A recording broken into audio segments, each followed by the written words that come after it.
அனைவருக்கும் இனிய காலை வணக்கங்கள்.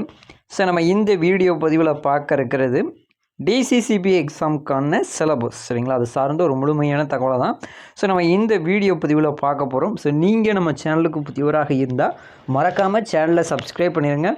உங்கள் நண்பர்கள் கூட்டுறவு வங்கி தேர்வுகளுக்கு படித்து கொண்டிருந்தாலும் அவர்களுக்கும் நம்முடைய சேனலை ஷேர் பண்ணிடுங்க. அவங்களுக்கும் மிகவும் பயனுள்ளதாக இருக்கும். வாங்க வீடியோக்குள்ளே போகலாம். நம்மளுக்கு ஃபஸ்ட்டு சிலபஸை எடுத்தோன்னே இந்த சிலபஸோடைய பிடிஎஃப் லிங்க் வந்து கீழே டிஸ்கிரிப்ஷனில் இருக்குது. மறக்காமல் டவுன்லோட் பண்ணி பிரிண்ட் எடுத்து வச்சுக்கணுங்க. சரிங்களா, கோஆப்ரேட்டிவ் எக்ஸாமுக்கு படிக்கக்கூடியவங்க கண்டிப்பாக சிலபஸோடைய பிரிண்ட் காப்பி கையில் இருக்கணும். சரிங்களா, ஏன்னா சிலபஸை மாத்திரம் நல்லா ரீட் பண்ணி அண்டர்ஸ்டாண்ட் பண்ணாலே அதுலேருந்தே ஒரு 10 கேள்விகள் உங்களுக்கு கண்டிப்பாக வரும்.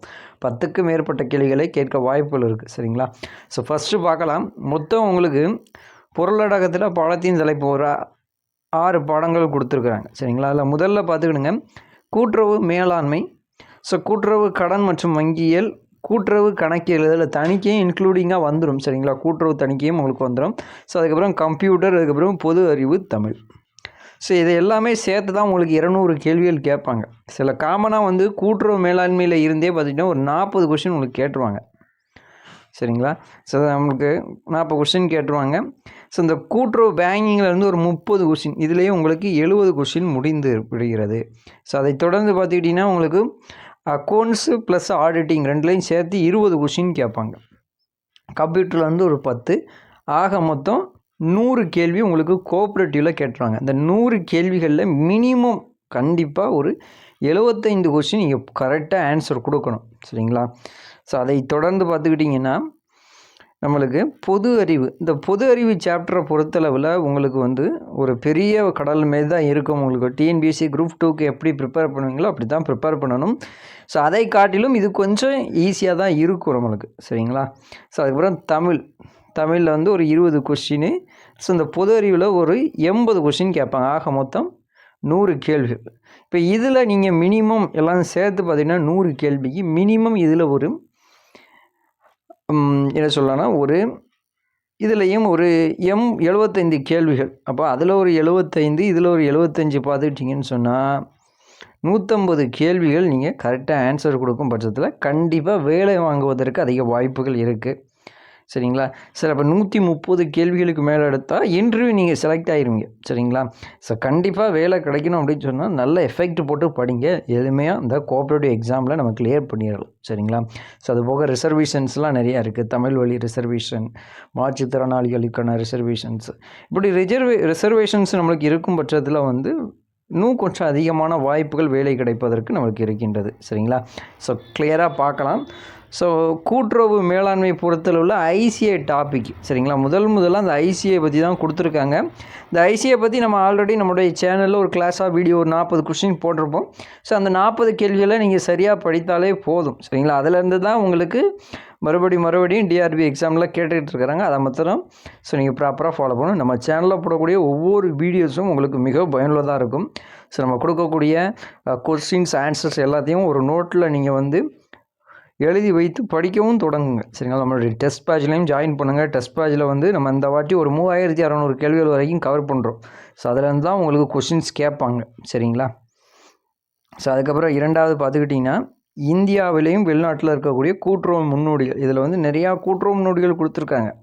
அதில் காமனாக கேள்விகள் வந்து அதிகம் கேட்கக்கூடியது பார்த்துக்கிட்டிங்கன்னா இந்த வெளிநாடு கூட்டுறவு முன்னோடிகள்லேருந்து தான் கேட்பாங்க. ராபர்ட் ஓபனில் ஆரம்பித்து அதுக்கப்புறம் வந்து ராக்டேல் பயோனோக்கியர்ஸ் முன்னோடிகள் வரைக்கும் உங்களுக்கு வந்து இதில் தான் அதிக கொஷின்ஸ் கேட்பாங்க. இந்த தமிழ்நாட்டை சார்ந்த கூட்டுறவு முன்னோடிகளில் வந்து 1 or 2 கொஷின்ஸ் கண்டிப்பாக கேட்க வாய்ப்புகள் இருக்கும். ஆனால் முக்கியத்துவம் கொடுத்து இதுக்கு நம்ம படிச்சுக்கிடணும், வெளிநாட்டை சார்ந்த கூட்டுறவு முன்னோடிகள். சரிங்களா, அதை தொடர்ந்து பாருங்கள். இந்தியாவில் வந்து கூட்டுறவு இயக்கத்தோடைய பரிணாமம் கொடுத்துருக்குறாங்க. சுதந்திரத்திற்கு முன் 1875 தக்கான கழகத்தில் ஆரம்பித்து 1946 வரைக்கும் படிக்கணும். அது சார்ந்த ஒரு ஃபுல் டீட்டெயில்ஸும் உங்களுக்கு சிலபஸ்லேயே கொடுத்துருக்குறாங்க. அதை 1க்கு 2 முறை ரீட் பண்ணுங்கள். சரிங்களா, இப்போ இதில் உதாரணமாக உங்களுக்கு பெரும்பாலும் வந்து அறிக்கை சமர்ப்பிக்கப்பட்ட ஆண்டுகள் தான் கொடுத்துருப்பாங்க. இப்போ நம்மளுக்கு 1928 இதில் வந்து என்ன சொல்கிறாங்க, விவசாயம் தொடர்பான ராயல் கமிஷன் 1926 தான் ஆரம்பிச்சிருப்பாங்க. இவங்க அறிக்கை சமர்ப்பிக்கிறது 1928. பெரும்பாலும் வந்து அதுதான் குறிப்பிட்டிருப்பாங்க. இதெல்லாம் கேட்டிருப்பாங்க. கூட்டுறவு திட்டமிடல் குழு 1946. இந்த சிலபஸை நல்லா படித்தாலே போதும் சரிங்களா. ஸோ அதுக்கப்புறம் சுதந்திரத்திற்கு பின் 1990 வரைக்கும் 47 ஆரம்பித்து 90 வரையிலும் இதெல்லாம் நல்லா படிக்கணும். இதில் அதே அடிக்கடி கொஸ்டின் கேட்பாங்க. உங்களுக்கு இதிலேயே கொடுத்துருந்தாங்க குழுவுடைய நேமு ப்ளஸ் அதோடைய ஆண்டும் கொடுத்துருக்குறாங்க. சிலபஸை கண்டிப்பாக நல்ல முறையில் படிங்க. ஸோ அதுக்கப்புறம் புதிய பொருளாதார கொள்கையை அறிமுகப்படுத்திய பிறகு கூட்டுறவு நிறுவனங்களின் நிலை 1990. ஸோ வெளிநாட்டு கூட்டுறவு இயக்கங்கள், இந்த வெளிநாட்டு கூட்டுறவு இயக்கங்கள் சாப்டர் படித்தாலே உங்களுக்கு அங்கே வெளிநாட்டு கூட்டுறவு முன்னோடிகள் கவர் ஆயிடுவாங்க. ஸோ இதில் காமனாக எந்த டாப்பிக்லேருந்து அதிக கொஸ்டின் கேட்குறேன் அப்படின்னு சொன்னால் ஜெர்மனிலேருந்து கண்டிப்பாக கேட்போம், இங்கிலாந்துலேருந்து கேட்போம் சரிங்களா. இதுக்கு அதிக முக்கியத்துவம் கொடுத்து படிக்கணும். ஸோ அதுக்கப்புறம் காமனாக டென்மார்க்லேருந்து கேட்பாங்க, இத்தாலியிலேருந்து அதிக முறை கேட்டிருக்கிறாங்க கொஸ்டின். ஸோ அதுக்கப்புறம் இஸ்ரேல், ஃப்ரான்ஸு, இது எல்லா சாப்டர்லேருந்துமே கொஸ்டின்ஸ் கேட்பாங்க. ஸோ நம்மளுடைய டெஸ்ட் பேஜில் உங்களுக்கு நம்ம என்ன இம்பார்ட்டன்ஸாக என்னென்ன லைன்ஸ்லாம் தேவைப்படுது இதிலேருந்து கேட்பதற்கு அதிக வாய்ப்புகள் இருக்கும். அது மாத்திரம்தான் நம்ம மெட்டீரியல்ஸில் உங்களுக்கு கொடுத்துருப்போம் சரிங்களா. அதையே நீங்கள் ப்ராப்பராக ஃபாலோ பண்ணிடுங்க. ஸோ அது போக உங்களுக்கு நிறையா மெட்டீரியல்ஸ் நம்ம டெஸ்ட் பேஜில் கொடுத்துட்டே இருப்போம் சரிங்களா. அதுக்கப்புறம் ஸ்வீடன் கொடுத்துருக்காங்க, ஸ்வீடனு, அதுக்கப்புறம் சைனா, இது எல்லாமே பார்த்துக்கிடணும் சரிங்களா. ஸோ அதை தொடர்ந்து கூட்டுறவு சட்டத்துடைய வரலாறு கேட்டிருக்கிறாங்க. இந்திய கூட்டுறவு சட்டம் இயற்றுவதில் பரிமாணம் அப்படின்னு சொல்லி கொடுத்துருக்குறாங்க. ஸோ இதெல்லாமே சார் எட்வர்ட் சட்டக்குழு 1901 அதில் ஆரம்பித்து பார்த்திங்கன்னா 2011 சட்டத்திருத்தம் அரசியலமைப்பு திருத்த சட்டம் வரைக்கும் நம்ம படிக்கணும். ஸோ அதுக்கப்புறம் மிக முக்கியம் பார்த்துக்கிட்டிங்கன்னா நம்ம தமிழ்நாட்டை சார்ந்து இனி தான் நம்ம படிப்போம். அதில் 1983 கூட்டுறவு சட்டம், இது சுதந்திரம் அடைந்த பிறகு 1961 சட்டத்திற்கு அப்புறம் இயற்றப்பட்ட ஒரு சட்டம். இப்போ வரைக்கும் இந்த சட்டம் தான் நடைமுறையில் இருக்குது.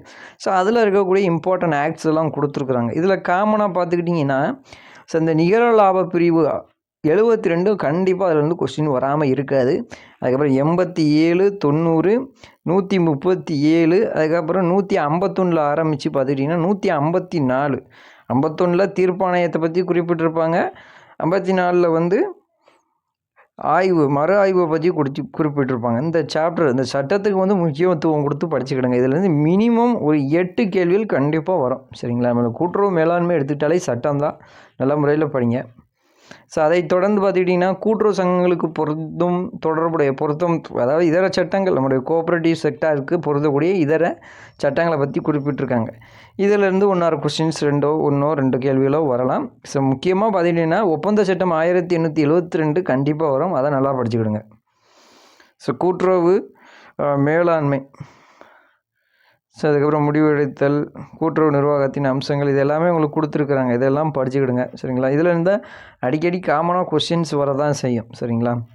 ஸோ இதில் மிக முக்கியமாக நுகர்வோர் கூட்டுறவமைப்பு, பால் கூட்டுறவமைப்பை பற்றி கொஸ்டின் கண்டிப்பாக இருக்கும். பால் கூட்டுறவு, நுகர்வோர் கூட்டுறவமைப்பை பற்றி கேட்டுக்கிட்டே இருப்பாங்க. ஸோ இப்போ நம்ம இந்தியாவிலேயே முதலாக நுகர்வோர் கூட்டுறவு சங்கம் தொடங்கப்பட்டது எங்கன்னு சொன்னால் 1904 காலகட்டங்களில் நம்முடைய தமிழ்நாட்டில் இருக்கக்கூடிய திருவல்லிக்கேணி நகர கூட்டுறவு கடன் சங்கமாக தான் தொடங்கியிருப்பாங்க. ஆனால் அவங்க நுகர்வோர் கூட்டுறவு சங்கத்தை சார்ந்த வேலைகளையும் அவங்க ஈடுபட்டிருப்பாங்க சரிங்களா.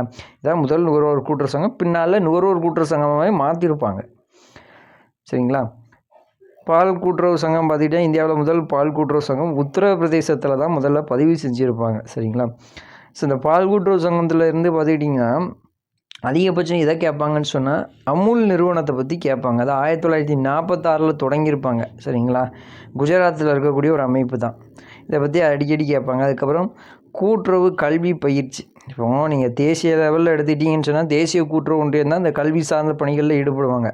ஸோ மாநிலத்தை எடுத்துக்கிட்டிங்கன்னா மாநில ஒன்றியம், தமிழ்நாட்டில் இருக்கக்கூடிய தமிழ்நாடு மாநில ஒன்றியம் தான் அது சார்ந்த பணிகளில் ஈடுபடுவாங்க. அந்த கல்வி நிறுவனங்கள் உறுப்பினர்களை பற்றி படிக்க சொல்லியிருக்காங்க. காமனாக தமிழ்நாடு கூட்டுறவு ஒன்றியம், தேசிய கூட்டுறவு ஒன்றியத்தை பற்றி நல்லா படிச்சுக்கிடுங்க சரிங்களா.